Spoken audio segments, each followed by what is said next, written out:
Is that you, Patsy? Uh-huh. It finally happened. The Bowers are off for a week's leave to Weston-super-Mare at the crack of dawn tomorrow. So, at last we're ready. You're quite sure that net of an amateur naturalist is serious this time? Absolutely sure. Their train leaves from Waltham Cross Station at 6:30. Crackerjack.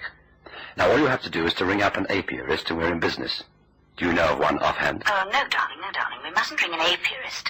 Bowers is a well-known naturalist, after all. He might easily be known to anyone we telephone. Good point. How do we get the bees out? You're not suggesting that I do the job. Don't be silly, darling. But what you must do is ring a firm in the West End that specializes in odd sort of jobs and get them to fish out the bees. Got a pencil handy? Yes, right here. Fire away. The telephone number is Grosvenor 5995. The company is called Assignments Unlimited, and the address is 33 Half Moon Street.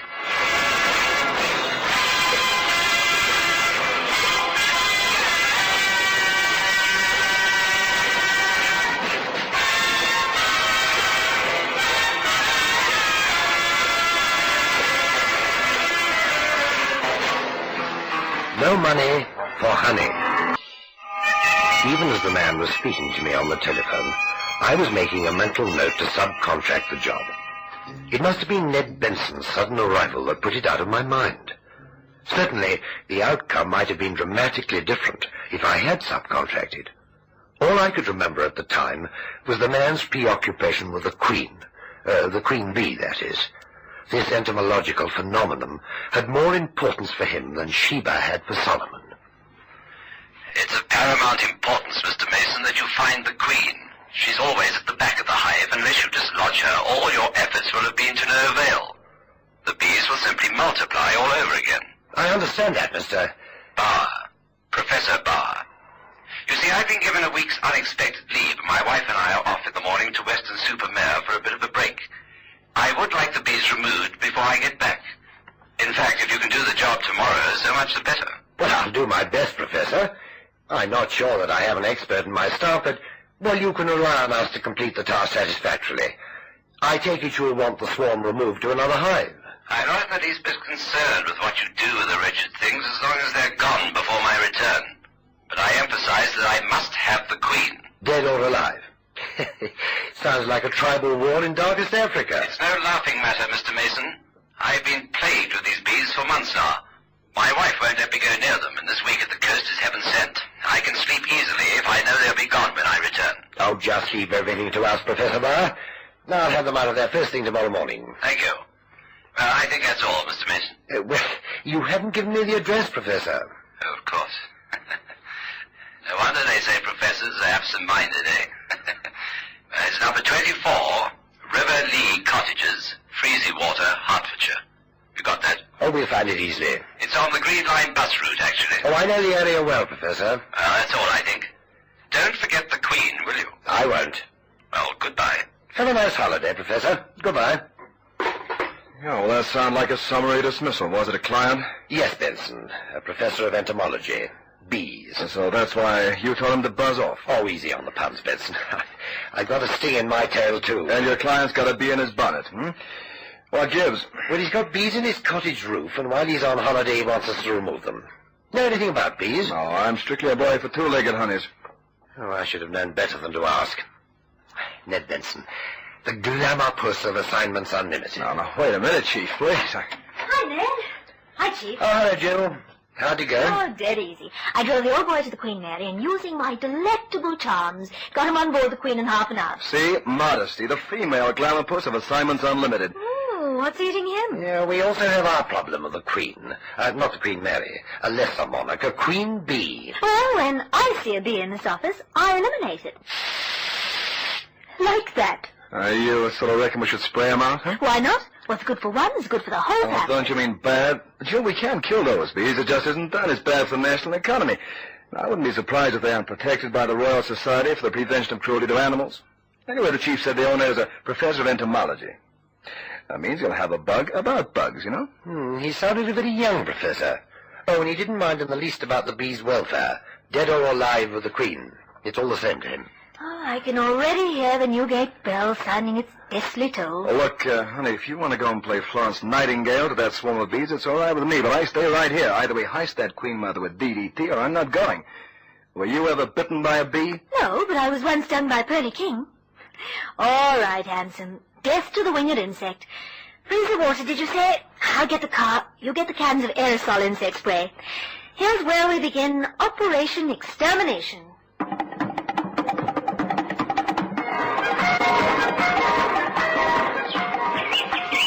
Look, we should have come at night. Those things are active in the daylight. Look at the way they fly in and out of the hole there. The poison spray works just as well whether they're awake or asleep. The point is, at night, they're all inside the hive. In the daytime, they're flying around in the air. I can't kill them one at a time. We haven't got 10,000 squirts in this thing. I don't expect you to kill them as though you were on a clay pigeon shoot. Walk right up to the hive and shoot the works down the hole. First, I'm going to buy myself a mosquito net. Oh, don't tell me you're chicken. No, not chicken exactly. It's I feel like a Nazi pilot over London and half of Britain. Those flying lancers look very determined to me. Excuse me. Were you looking for Professor Bauer? I'm afraid he's gone away. No, ma'am. We're from Assignments Unlimited. We were sent to eradicate the swarm of bees. Yeah. The professor rang up last night and asked us to come down. Ep037. Well, with homicidal tendencies. Yes, that's right. I'm Jill Perkins, and this is Ned Benson. Hi. How nice to have someone new to talk to. It's very lonely here, you know. Oh, I'm Mrs. Cratchley. As you see, the cottage is semi-detached, and I live in the one next door. Can I offer you a nice cup of tea? Well, after the extermination, we'd be grateful, ma'am. Surely you're not going to harm the bees. No, they won't feel Oh, a of thing. course not, Mrs. Cratchley. This is a new kind of spray that just stuns the creatures and we remove them to a place of safety. What? Oh, I wondered. You see, the old professor so loves his bees. In fact, he loves all insects. They've been his life's work. Did you say old Professor, Mrs. Cratchley? Oh, was that rude of me? Oh, dear, and I'm not so young myself, am I? Well, we've never met the professor. Our chief said he sounded young on the telephone. Sounded young? Oh, goodness me, he would be amused. The professor's on the wrong side of 70 and suffers badly with his chest. That's why they've gone on holiday to the sea. They both much prefer it. All right, so the chief needs an air syringe. So what about the flying termites now? These are not termites. Mrs. Cratchley, is there any way we might get at the bee's nest from inside the house? Why, yes, I think so. If you got up into the attic, you should be able to reach the nest easily. I haven't been up there myself, of course, but I know the professor used the attic when he inspected the bees and took some of the honey. I have a key to the cottage if you'd like to go in. Oh, it's very kind of you, Mrs. Cratchley. It'll make our job so much easier. Are you sure it's no trouble? Oh, no trouble at all. You get everything ready in the meantime. I won't be a moment. Now, look, honey, what's all this messy airlift jazzmaroo? You know, fine, we gotta exterminate the bees. It was a little white lie, Ned. Might have upset the old lady if she thought we were going to kill her. Well, she's gonna find out soon enough. Not necessarily. The chief can explain what happened in a note when he sends off the bill to the professor. He didn't keep up the appearance. Funny about him, Ned. The chief said he was young and couldn't care less about the insect world. Mrs. Cratchley says the opposite. Look, the chief only heard this old guy on the phone. Why make a big drama about it? Let's go and gas the sugar factory and go home, please. Mrs. Cratchley's coming I've back. got the key. I believe the important member of the hive is the queen. Is that not so? Yes, that's right. And if you have the queen, you can start off a hive anywhere. Anywhere that gives the bees cover and quiet. As a matter of fact, Professor Bauer was most emphatic about his queen. We must be quite sure to get her safely. Oh, it's really quite exciting, isn't it? I never thought I'd see the day when I would enthuse over the life cycle of the mantis. But since I've met the professor, he's opened up a whole new world to me. Well, now let's open the door, shall we?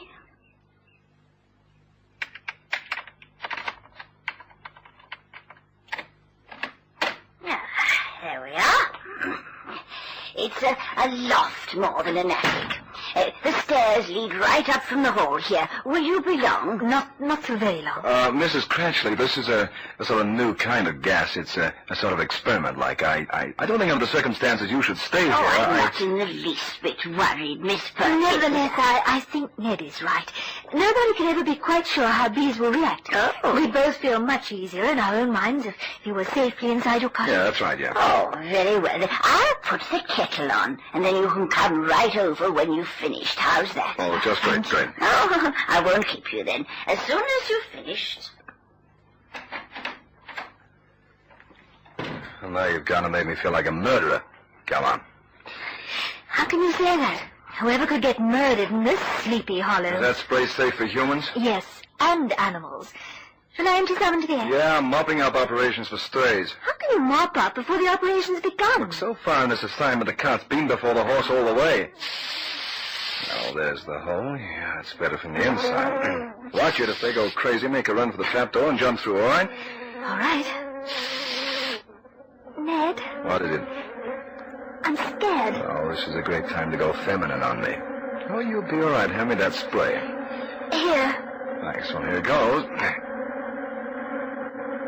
I keep your fingers crossed.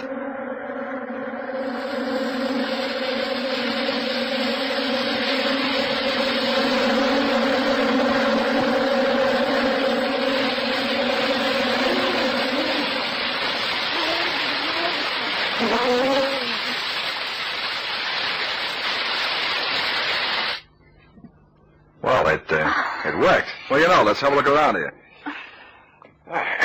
See over here, Jill. This is where the professor took his honey. Now, where did you say the queen was enthroned? Oh, along that little tunnel. She said the queen bee is the one furthest in, and that's the furthest in. All right, I'll put my hand down and see if I can feel her. I just hope all the guards are kaput. Hey, Jill, there's something in here. What? I don't know. I'm going to pull it out so we can have a look at it. Oh! It's a skull. A human skull. Is it old? No, it's not old. Look at the cranium. It's been crushed in by a blow. Oh, no. Joe, this guy, whoever he was murdered.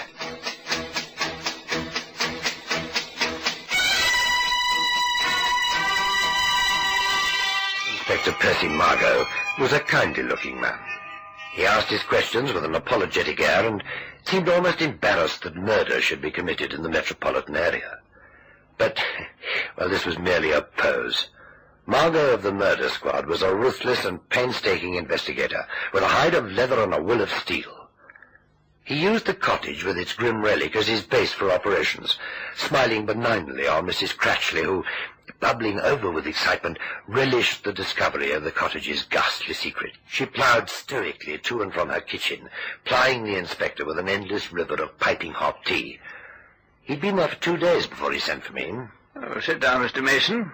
Oh, don't be apprehensive. The murder wasn't committed in this cottage. Do you know where it was committed? Well, nothing is certain in this world. Well, almost nothing. One thing I can guarantee is a good cup of tea. What about it, Mrs. Cratchley? In a minute, Inspector. She means it. Can't bear to be away from the investigation for a minute. I could use her if she were 50 years younger. You know Bottomley, I believe? Yes, he's a very close friend of mine, as a matter of fact. He's on another case. Now, let's get down to business.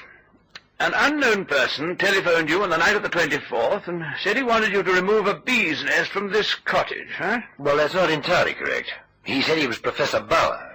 Will you describe his voice? For instance, did he sound like a professor? Well, I'm not sure what a professor is supposed to sound like. Well, his voice was young, and for an entomologist, he displayed a singular disattachment for the insect world. In fact, he told you to kill the bees. Well, alive or dead. It was all the same to him. You see, Professor Bauer is an old man with an harmonious attachment to all insects. If he thought you were going to kill his bees, he might easily contemplate killing you. But it wasn't Professor Bauer who phoned you. I've been in contact with him, and I've told him to stay on holiday. Well, if not him, then whom? The person who wanted you to find the skull. But why us? How long had the skull been there? Just over a year. And to answer your other question, I think I know why the person rang you. Professor Barr is a well-known entomologist. Now, if this person had telephoned an apiarist, he might have accidentally hit upon a friend of the professor, and that might have started inquiries and scotched the whole deal. You mean an apiarist might know the professor's voice on the phone? That, or he might wish to see the professor personally. Didn't it strike you as odd that a man of Bauer's experience and reputation should ask anyone to remove a swarm of bees for him? A task he must have performed himself 1,000 or more times. Well, as a matter of fact, it did. The man himself explained that away without my asking him. He said he couldn't stand the things, but, well, was forced to tolerate them because of his wife. An insect expert who didn't like bees? Yeah. Well, I've met point-duty policemen who can't stand pedestrians. I've yet to find a physician who's friendly with the microbes he fights. Touché. But you have your answer as to why you were put on the job. Well, not entirely, Inspector. You said the man who phoned was the person who wanted us to find the skull. If this person knew of the existence of a murdered man's skull in the wall of the cottage, why didn't he simply ring the police? He wanted the discovery to look like an accident. I'm still in the dark. Obviously, it couldn't be the murderer who telephoned, but it could have been an accomplice who, for some reason, wished to double-cross his erstwhile colleague. Or the murderer's wife, Mr. Mason. Yes, the wife. Well, that would add up. She was to see justice done, but couldn't bring herself to inform the police. Yeah, but wait a minute. It was a man who rang. Yes. He was so emphatic about that queen bee, he must have known the skull was there. He must have known all about it, everything. So that discounts the wife's theory. No. No? It's unfair getting you to theorize. I have the advantage of you. I know the identity of the murdered man. Already? Oh, I knew who he was 2 days ago. Now, if you go over there in the corner and sit very quietly with Mrs. Cratchley's cup of tea, you can listen to a conversation I'm about to have with a certain young lady. And then you can tell me what you make of it, all right? That's jolly nice of you, Inspector. Bottomley is my senior at the yard. Inspector Margot, if I'd committed a murder, I'd hate to have you on my track. Well, apart from gang murders that I don't give a fig for anyway, I always get my man. Or woman. Oh, come in, Mrs. Lager. Oh, thank you, Inspector. This way, Mrs. Lager. Do have a chair. Oh, thank you. Do you mind awfully if I smoke? This has been a bit of a shock. Please do. I take it then that Sergeant Wells filled you in on the details of the case on the way down here. Yes, he did. There's no doubt about it. I mean, it really is Uncle Benjamin. I'm afraid so. Oh, how ghastly. You have my deepest sympathy, Mrs. Laker. You're very kind, Inspector. Now, I'd like you to fill in a few details for me, if you will. Anything I can do, Inspector, anything. Can you recall the circumstances of your uncle's death? It was over a year ago. Well, I mean, just a general outline. Oh. Well, Uncle Benjamin was the adventurous one in the family. He was addicted to skin diving, often swam in heavy seas. Yes? Well, he just disappeared one day without trace. 2 months later, his remains were washed up on the beach near Torquay. That's about it, Inspector. His remains were easily identified, Mrs. Laker, despite the fact that the head was missing. Yes. At the inquest, a verdict was brought in of death by misadventure, but now we know otherwise. The head was removed because, had it still been attached to the body, it would have been obvious to anybody that your Uncle Benjamin was bludgeoned to death with a blunt instrument. In short, he was brutally murdered, decapitated, and then thrown into the sea. Please, Inspector. Yes, I do go on a bit, don't I? I'm sorry. Anyway, we have the head now. It was found in this cottage. Who was the owner of this cottage, by the way, at the time of your uncle's death? We were. I mean, my husband was the owner. Oh, yes. And of course, your husband is in South America at the moment. On business. I'm sure that if he comes back, he can explain. If he comes back? Oh, Mrs. Laker, we have extradition facilities with the Brazilian government. He'll be back if we want him. Your Uncle Benjamin was a pretty rich man. Yes. Peter, my husband, inherited everything. Is that when you sold this cottage? Yes, we could afford something, well, bigger. Peter likes Kent much more than Hertfordshire, anyway. Do you have any children, Mrs. Laker? No. Why do you ask? No particular reason. You realize that things look pretty bad for your husband. Yes, I suppose they do. Does Peter know what you've found out about Uncle Benjamin? Only if he's read the English newspapers in Brazil. I haven't been in touch with him, if that's what you mean. How well do you know Mr. Dennis Moseley? Quite well. How long have you known him? Oh, for about 2 years. July the 18th last year. That would make it 17 months. You met on that date at the Kit Kat Club. If you knew, then why did you ask me? Talking bends my memory. Well, that's all, Mrs. Laker. Thank you so much for coming. Hope you have a pleasant trip back to, Kent, wasn't it? Yes. You won't want me again for anything, Inspector? No, Mrs. Laker. I shan't want you for anything more. Good day. Goodbye, Inspector.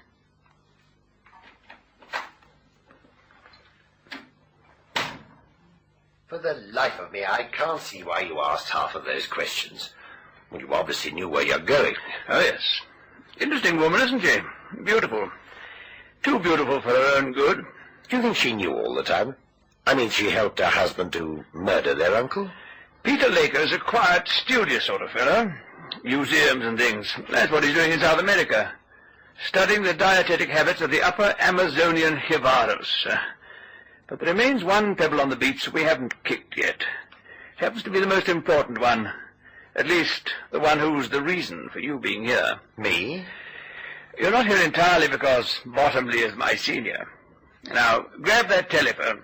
I've had these installed especially, and they're linked up to the cottage next door. Mrs. Cratchley is my assistant. I'm going to talk to someone. Now, you listen on the other phone, and wrap your handkerchief round the mouthpiece.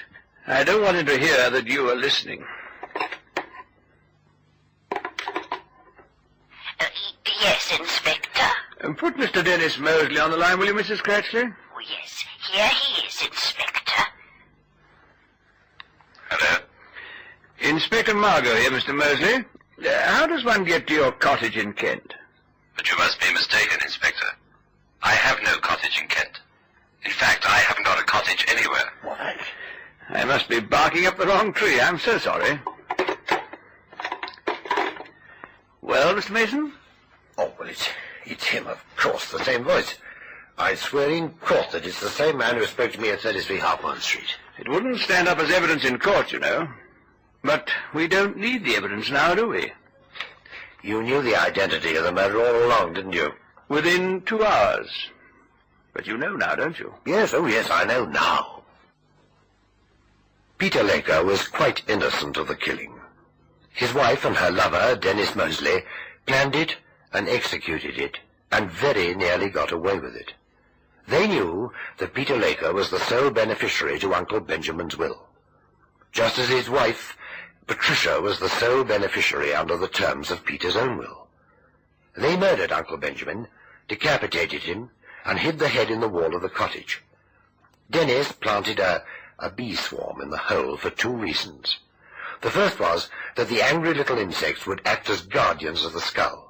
And secondly, once Peter had inherited the money from Uncle Benjamin's will, he was certain to sell the cottage and move to Kent. The purchaser of the cottage would be certain to have the bees removed, and in so doing would discover the skull. Peter Laker would be duly tried and convicted of first-degree murder. Patricia Laker would inherit the money, and she and her boyfriend could live happily ever after. But unfortunately, the cottage was purchased by a professor of entomology, who loved the bees, and had no intention of disturbing them in any way. So Moseley and Patricia Laker had to wait until the professor vacated the cottage, and then get someone to clear away the bees and, well, accidentally discover the skull. But it didn't work out quite so well as that, did it?